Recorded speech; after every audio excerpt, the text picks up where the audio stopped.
What's up, guys? SrgntBlake is back, and I know that I've been kind of not doing videos this week because I'm waiting for CES to be finished with to talk about stuff, but we're going to talk about that a little bit right now. First off, I want to say congratulations to SystemofaComputer for winning the $20 PSN card. Not many other people participated, but I asked you guys to participate, and you didn't, so SystemofaComputer won because he gave the correct answer. So congratulations, I've sent you your code. It's in your inbox, so check it out. If it doesn't work, please send me a message. I'll double check. I'm pretty sure I got it right though. So enjoy the 20 bucks. Spend it on whatever you like. I know that Assassin's Creed 2 DLC is coming out soon, and I know that you like Assassin's Creed, so do whatever with it you want though. So that's that. Congratulations. Now we're going to talk about CES.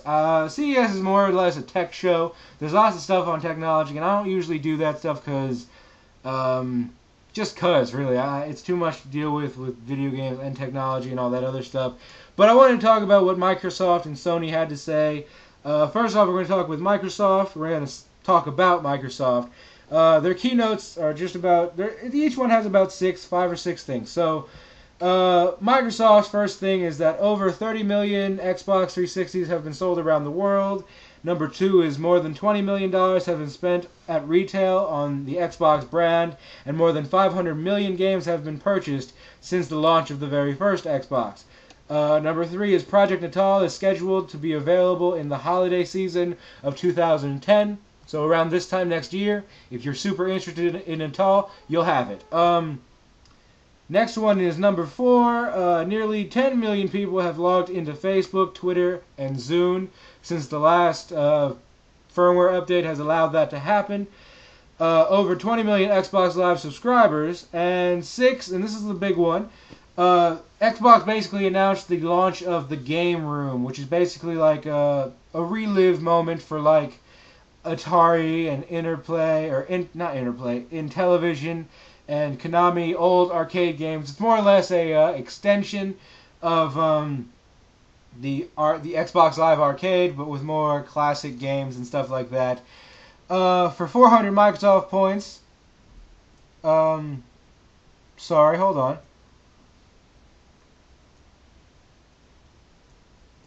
Okay, so yeah, the way it works is that you'll be able to use it on your Xbox and Windows, and your PC, but with Windows based, of course.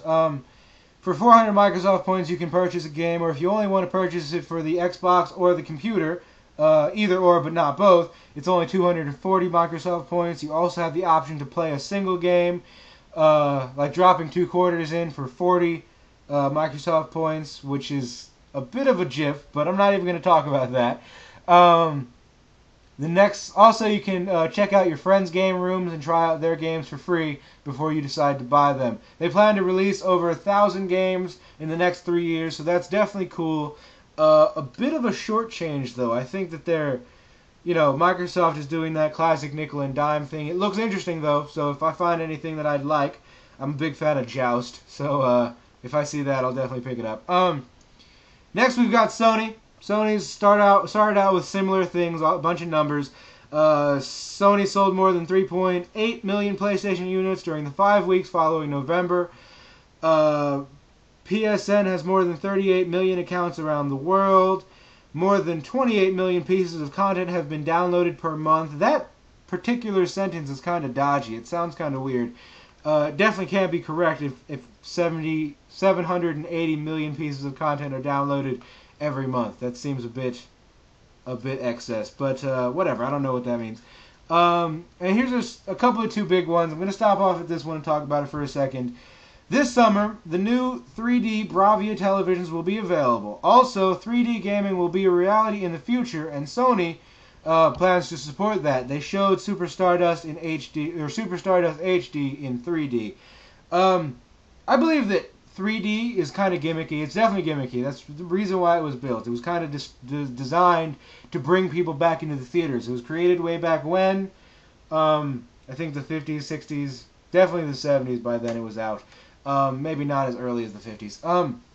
But it was created to bring people into the theaters when there was a time of recession, when people didn't want to spend their money on stuff like that. And it's back around this time because Everybody's broke. It's the recession, and they're using 3D to bring people back into the theaters.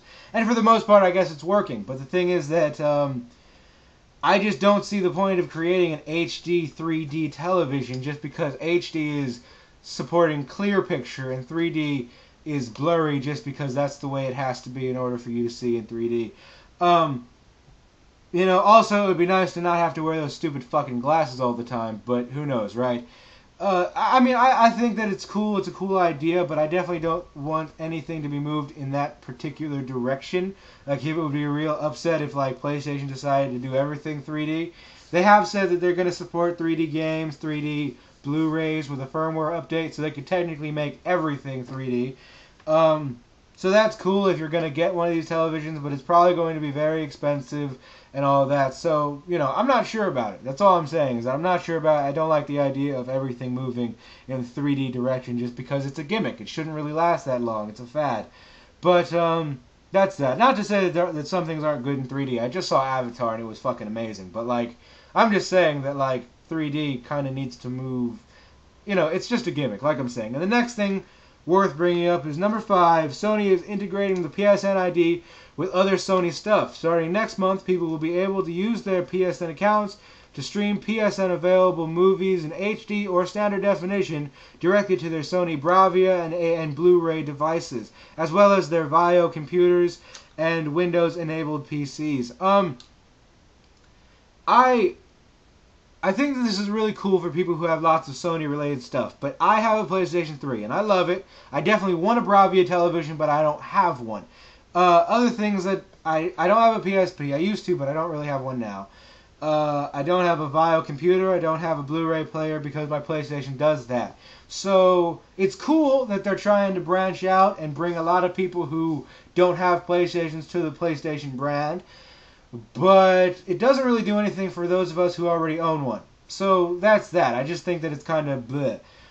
So that's news from CES. I don't really talk about tech much, so that's probably all you're going to hear from me about CES. But if you do like tech, I mean, I'm pretty sure anybody who's interested in video games likes technology. So if you do like tech, check out this guy. His name is iGuru678. He's here on YouTube. He's a bit younger than I am, but he's really good.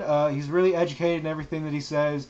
Not particularly biased. He's funny to watch too. He does some pretty funny things. So definitely go check him out if you're interested. Not even if you're not interested. He's worth checking out. Go check him out. And finally, this is a pretty big announcement for me. I finally have a blog up, because a lot of people have been asking me, why don't you have a blog, or do you have a blog? And usually I say stuff like, I kind of don't like talking about something that I've already written about, but I had the idea that I can put stuff here on the blog that I can't put up on videos, or that I don't really want to talk about on videos. So you're not going to really see the same type of stuff that you see from me here on YouTube on the blog. It's more about stuff that didn't make it up, or cool ideas I have for sequels to games that I really like, or just, you know, gripes that I might have about certain games. I'm about to add, I think, 2 new articles, or 2 new posts, within the next couple of days. I think one definitely going to be about hardcore gaming, because I've been trying to make a video about how hardcore gaming is not hardcore at all, but I just never got around to it. It's not really super up there on my priorities list, so I figured I'd write about it, and also something about Killzone. Other than that, that's it, guys. Please, please, please check out iGuru678. If you like him, please subscribe to him. He's doing good work. He's a little, you know, he's about as popular as I am, but he deserves it. So that's that. Also, check out the blog. It's interesting. I actually enjoy writing for it much more than I thought I would. If you didn't catch anything that I said about CES, if you weren't listening or whatever, check out the link in the sidebar, and congratulations to SystemofaComputer. That's it, guys. I will talk to you later. I kind of have to refine this schedule that I have, because I keep just fucking off on it. So I'll come up with something, guys. Talk to you later. Bye.